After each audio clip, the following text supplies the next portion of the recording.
All right, everybody, back at it again. It's on Sunday. Try not to overthink the videos. So I'm gonna talk to y'all while I put my groceries away again. See if maybe I can make a spot. Yeah, this might work for a minute. Heck yeah. All right. So listen, I don't know what I'm gonna title this video. I'm kind of just winging this one, but I want to start building all the aspects when I'm talking about vision striking. So I think here soon in the future, I'm going to make like a vision striking episode 1 and then kind of build from that. But some of what I'm about to say dips into that, some of it doesn't. But a lot of it has to do with the mind. All right, so in fighting or any athletics, we're always like, we want to build muscles or whatever. We want our muscles to be able to fire fast and accurate. That's a big difference between me when I go to like a gym, or like a weightlifting gym, treadmills and all that type of gym, not a fighting gym.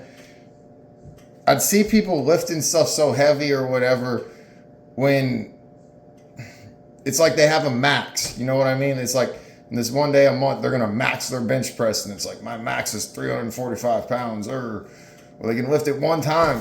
That never registered to me why people have that desire to do that. Like, you can go pick this big rock up one time. Like, welcome to life where nothing fucking works as planned and you got to do it 1,000 times. So I say all that to say, typically we want to fire our muscles over and over and over and over. And that's true strength or ability, is like being able to do something 1,000 times, not just one time. With that said, we do all these muscles on our body. You never hear anyone talking about the mind, and you don't really hear people talking about the muscle of the stomach. I guess it's an organ, but there'll be a video one day where I get into that and some weird ideas I got on that. But so building with the mind and vision striking. Just the other day, had Big Money Brooks over, and we were talking. I saw he'd seen some of my videos, and we get to talking. I was telling him kind of some of the basic concepts of striking. And I'm typically going to have someone, when I'm teaching them, spin the first round with me.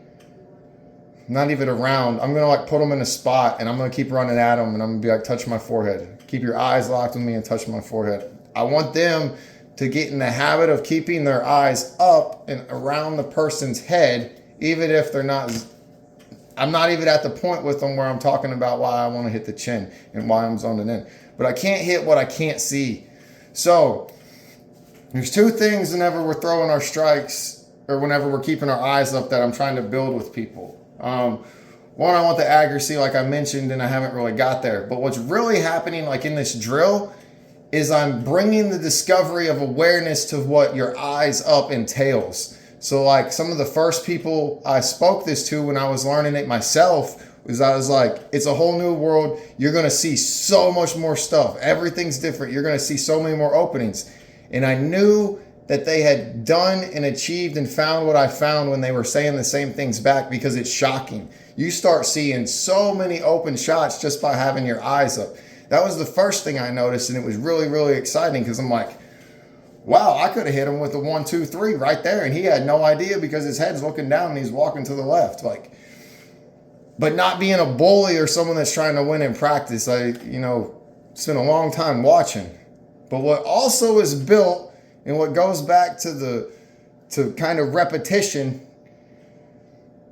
we don't want to hit with our peripherals. We defend with our peripherals. We build our mind and muscle memory for defense. So with my eyes up, I start naturally, unconsciously building reflex defenses, understanding when it's just this tip of the shoulder, there might be a cross.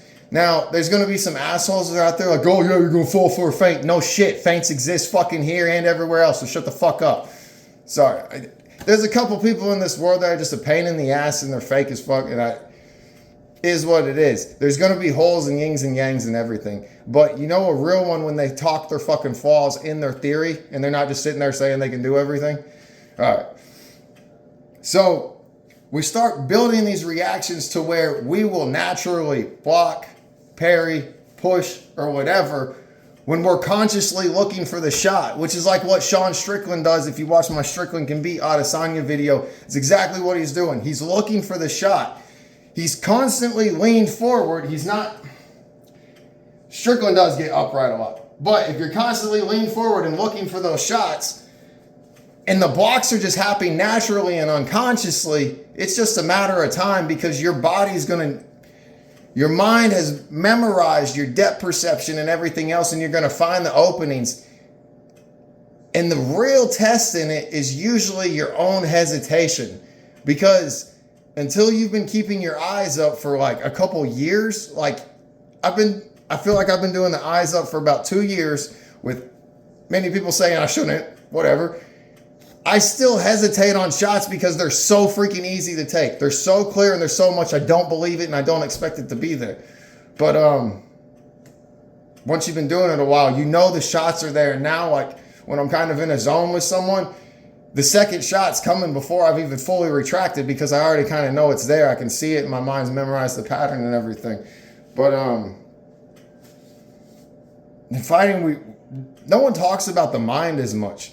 How much your mind has to be. I used to want to say my best moments in fighting, I was on autopilot. But that's a mistake. In comparison to autopilot, if you don't fight or train, it'd be like when you're driving somewhere, and then all of a sudden you kind of just, your mind clicks and you're like, whoa, I just drove for 5 minutes and I don't really remember doing any of that. Safely here, everything happened, it's that autopilot thing.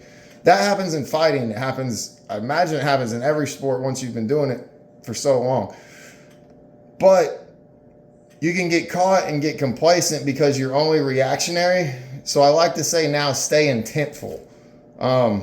There is the autopilot edge of it, where it's my peripherals blocking and kind of the ins and outs, and autopilot with the feints and the, what is it? I want to say fluctuation, but it's not. It's like there's a pattern of things to do in order to make it look all unexpected. There's a pattern to make it look unpatternized, and you can kind of autopilot all that and be going through your things.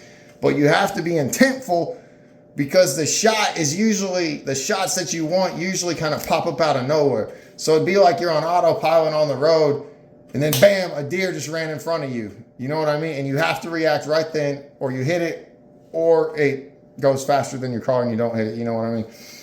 But so I guess in this video, I don't like taking things over 10 minutes. And it looks like I'm at about 7.5.